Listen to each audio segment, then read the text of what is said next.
everybody. Sherman here again. Tempo Trend Studios, Victoria, BC, Canada. What are we up to now? Number 16? Yeah, number 16. So how far we've come. Let's think about that for a minute. We've covered the G blues, presented you with all the different modal aspects of that.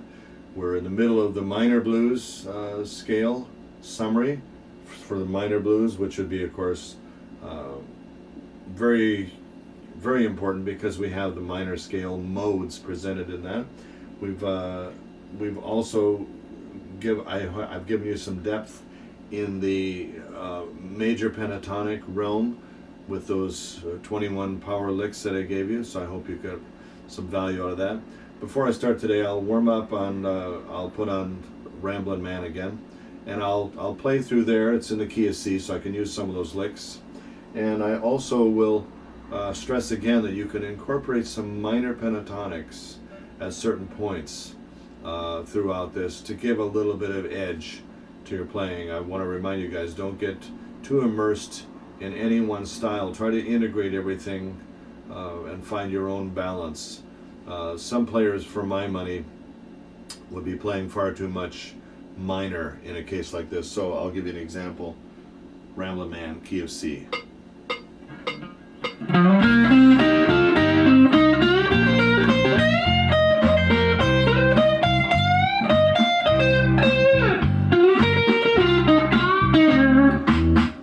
Right out of the gate, I'm not hearing it. I'm not feeling that as being pertinent to that kind of song. Now, if you play just major,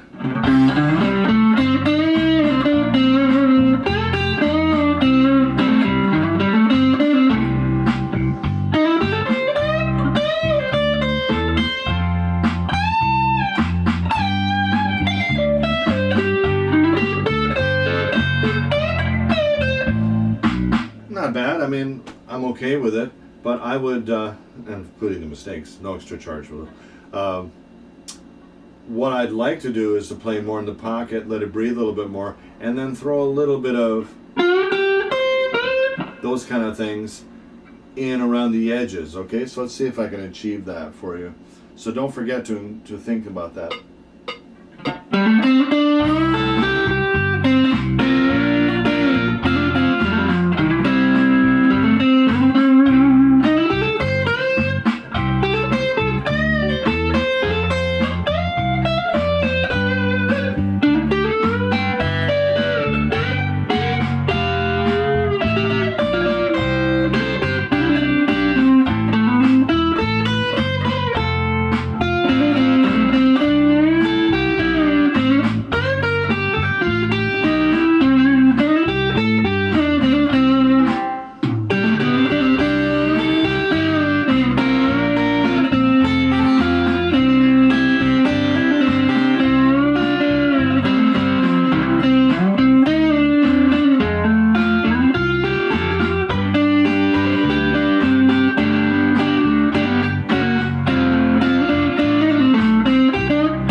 A little crazy there, but what the hell.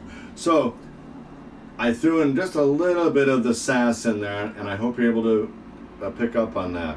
And also, I'm not neglecting the targeting of notes. So I kind of went on automatic radar, but I went around the chords, and some of the double stops you can really define. If you see the F chord here, you can always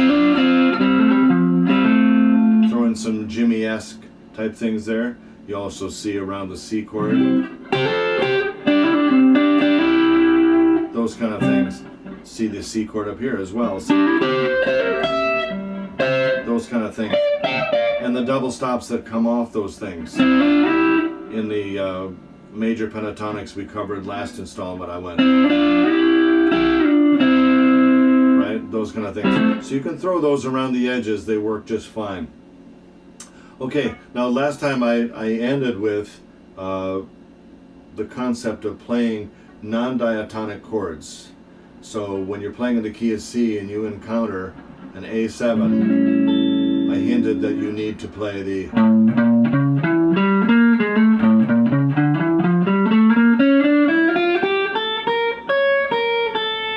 which you'll see on the chart. That would be on our chart. It's coming up today, so this ties in very well. You've got in the fourth column, third row, harmonic minor. So I'll point to it here because you'll be waiting for these sheets, and I hope they'll be posted for you. So in this area right here, where my first finger is, and you can see starting there, if you started at, in this case, it's listed as a 10th fret, but you can move that anywhere. That's the root note, the star. If you start that from the 5th fret, that'll cover you for a 7th in the key of C. So on a 6-7, a non-diatonic chord, you have to treat it with special food, you know, to feed that chord. You can't use a C major scale. Gonna say ouch, so you have to have stretch right out of the gate, right?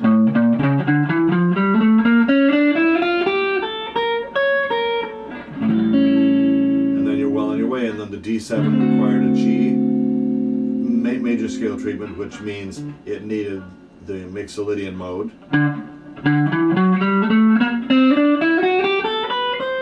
And for the C and the G7th, you're home free. You could use the C major scale and be just fine. So I demonstrated that last time. So tonight I'm going to continue in that vein, give you one more example of secondary dominant treatment, just to think about this, because we've got a few weeks off here, and when I resume, you'll have had some time, if you're doing these in stages, you'll have had some time to think about that, and hopefully it will have explained itself, or maybe I explained it in a way that will suddenly tweak for you. So I'm going to do it in the key of G this time, which harkens back to our original blues. So occasionally in a G blues, you'll hear an E7th chord. It'll be like sort of.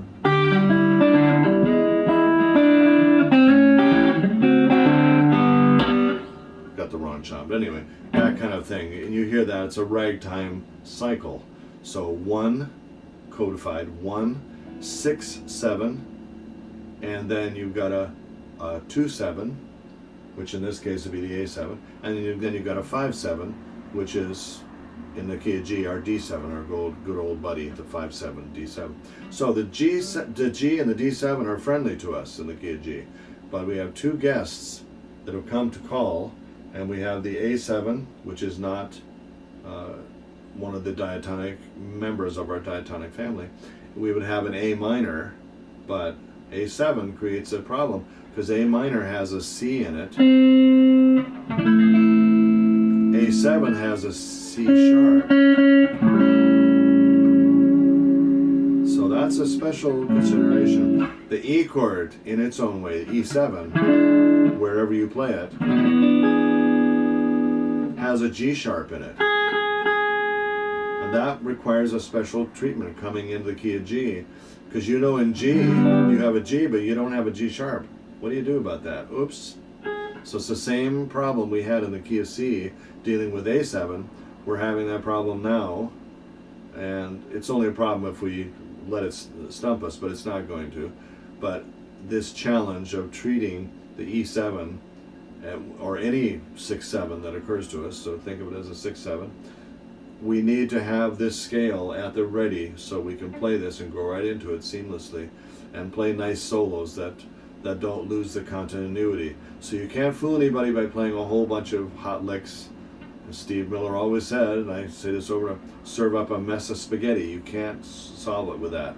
It sounds bad, it's just wrong. So you have to have some sense of where those notes are that feed that chord, and it just needs those one note. Sometimes one note just needs to be addressed, but how do you get to it and what scale? So that's what I'm going to solve for you. So in this key, G, you can use any of the G major stuff you want to, you know.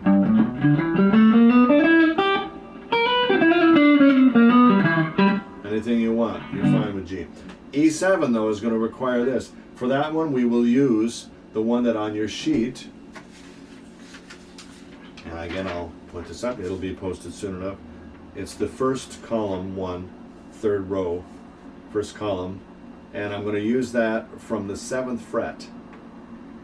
I could use any of these, but I'm going to try to focus on one just to give you the sound. Get that sound into your head. So here it is at the 7th fret. I'll play an E7 chord first. So you have, there's a stretch there.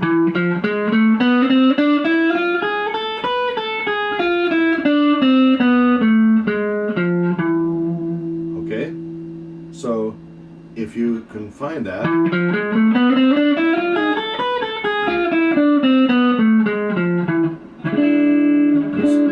there's an E7. Sorry, tuning.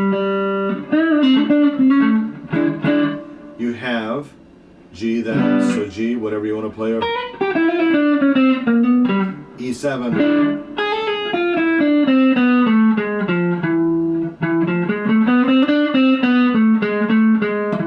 You can hear that it's going to sound right coming off that G. And then you get into A7. You can use Mixolydian mode off of that. We presented a few of them if you want to use.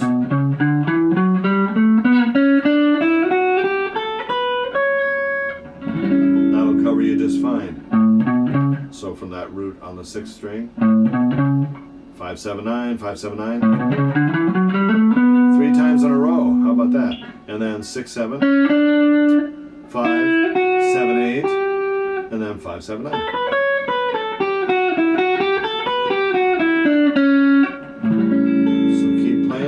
Confirming that, okay, and you're okay. And then D7, just a G major scale will work fine. It's the equivalent in this case of Mixolydian. So I'm going to try to stay in this area, and I'll call out the scales as I'm doing it. Here's my little looper that I set up. So here I go. If I can start it on time this time. Here I come. G major.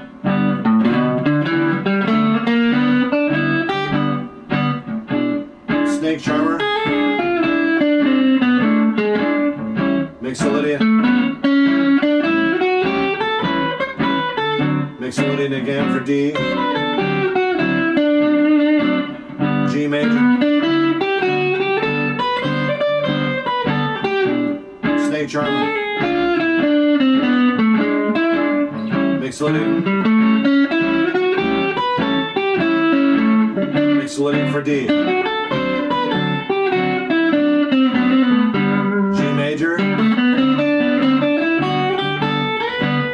Charmer for E,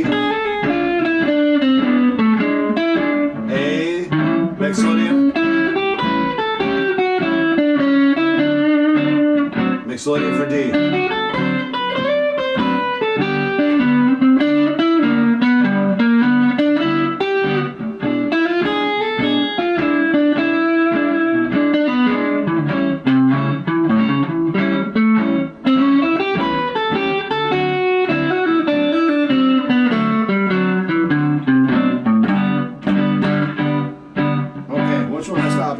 Sorry. Too many buttons. So, I hope you could hear that. If you can hear it, it's worth working on. But you've got the same challenge to seamlessly find the next note. If you're coming off G, and it goes into E right at that point, that's the note you want. That G sharp note in there. And then carry on. So you can hear that if you can picture G and then going to E7. You can hear the...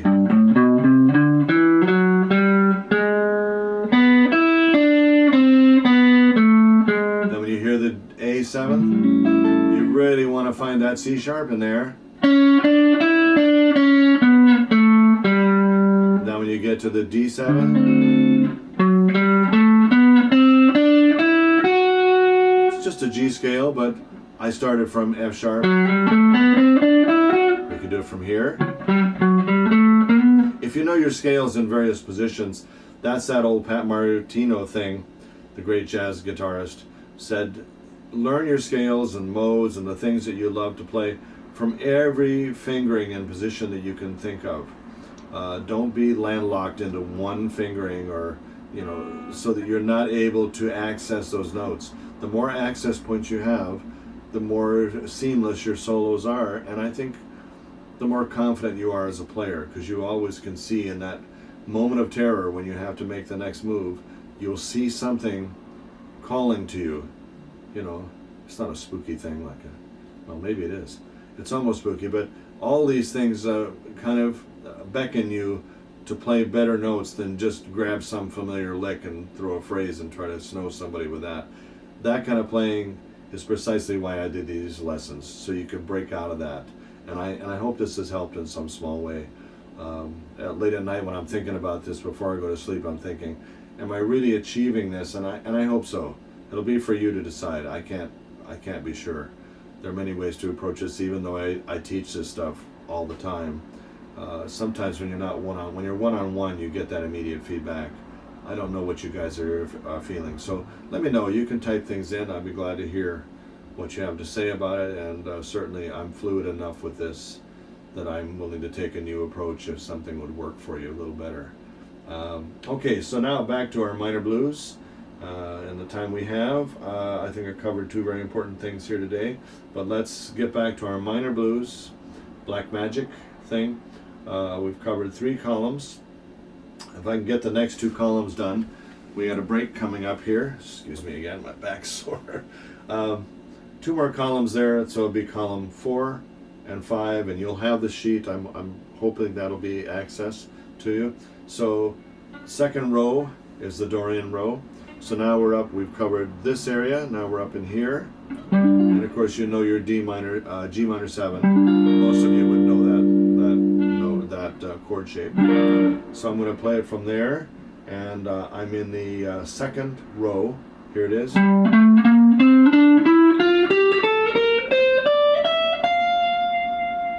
So there you go, those notes starting from the 10th fret.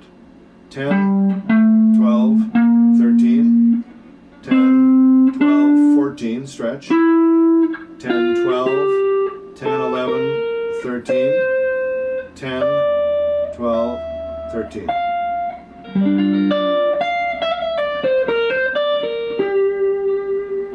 A lot of nice stuff there. It's ready for you. Now right below that is the one that I used previously for the A7 when I was talking about non-diatonic chords. If you remember that, I hope you do. Move that up to the 10th fret. Here it is. Same thing applies. So 10th fret, 11, stretch to 14, 10, 13, 10, 12, 13, 10, 12, 13, 11, 12, 10, 11, 13, 10, 11, 14.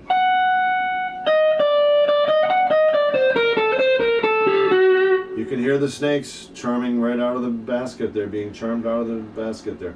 So those are very useful scales. I found them much easier to remember than some of the other ones, and we'll be talking later about the melodic minor scale, which is very useful for some other things that you might need, but not as common as this is. This one I found very easy to hear and to access. I don't know why. I just like the way it sounds, and it's so distinctive when used in application to the correct chord that you can't go wrong. Okay, so that's that.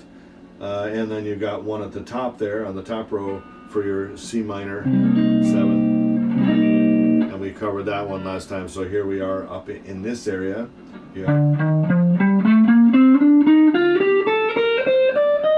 And by right about now, you're going to say, wait a minute, haven't we seen that before? Didn't we see that in some other form application? It's exactly right. The Dorian mode and the Aeolian mode are essentially the same scale, just in a different fret location. And you're going to say, what? What did he just say? Yes, I said it's the same thing. I just don't want you to think about it as the same scale just yet. I want you to think about the underlying chord and see it as a distinctive thing. Because if I just said, oh, just do this and subtract 3 or move here, move 5, you're not going to learn them over the chords, because if you can see them against the backdrop of the chords, chord of the moment as I always say, you'll have a better reference for them and your choice of notes will be different.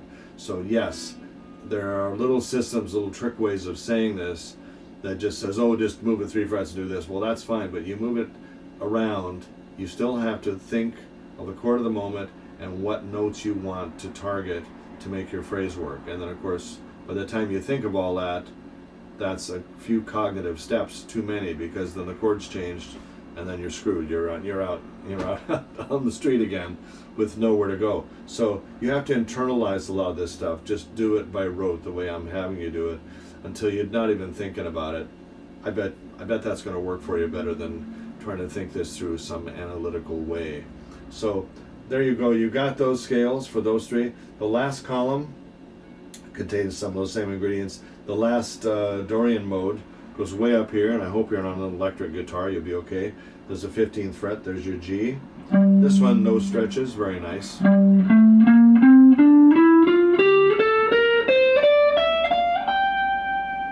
So 15 starting, 12, 13, 15, 12, 14, 15, 12, 14, 15 again, 13, 15, 12, 13, 15.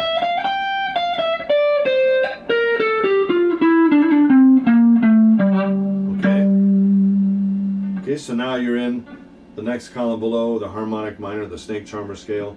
This one is all over the map. It's kind of a hybrid mishmash. You've got notes going, stretching out and stretching back. Do I like it? Not much, but you're going to double back and get it. Sooner or later you're going to get restless and say, I need something in that area.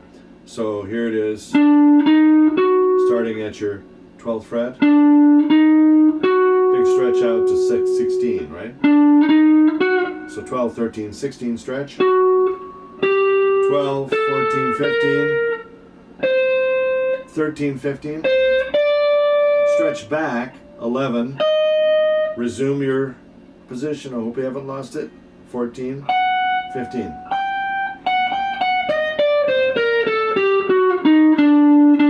If you just play the arp, so stretch out, 16.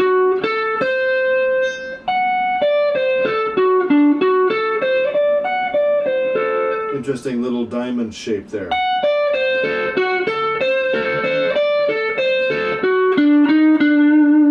They're all valid. That's just not a favorite of many players. I can live with it, but it wouldn't be my favorite. It wouldn't be the first one that I think of. Now you go up to the top line and you got your last one for the C minor 7th. C minor 7, by the way, up in that area. There's a decent chord there. That's the 10th fret, 12th fret, 11, 11. So same as we had down here. We had G minor 7. Make those two chords interchangeable for you, because take off the Ron shirt for a second. That's a nice shape. And down here is C minor 7. Same thing. At that 10th fret location. Also, if you're up in here, there are some other ones that you can readily access. We talked about the cage systems for chords, so you can find those up in that area, and by modifying them a little bit, you can find the minor 7 versions of pure minor shapes. So that's sort of that. Oh, for the C minor. Okay, sorry, I got lost there. So now we have.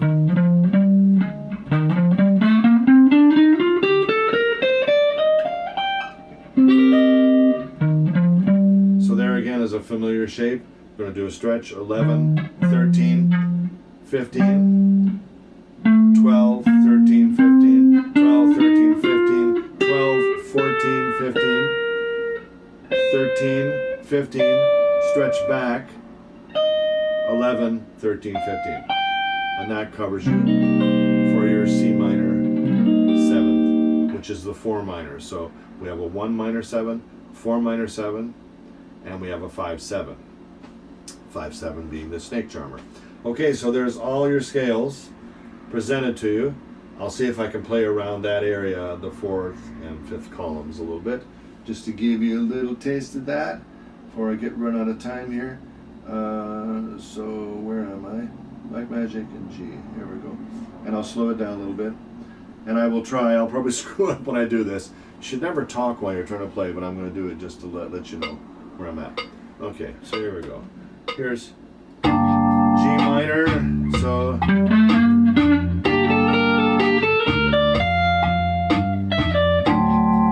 mix of the harmonic. G Dorian again here.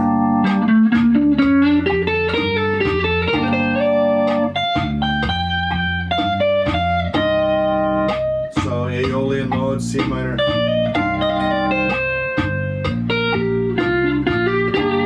Dorian.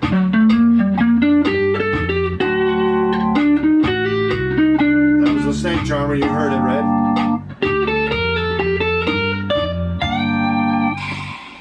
So a little bit of Dorian.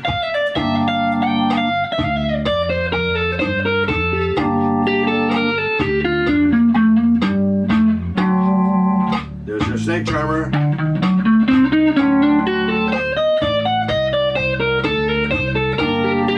There's your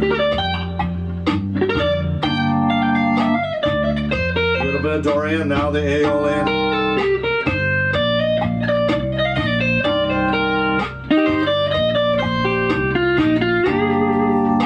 Dorian. Snake charmer.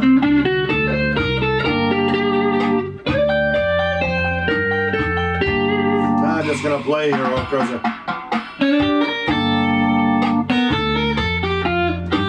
Maybe even a little bit of launch there.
Hope that gives you everything you need to hang in there until we meet again.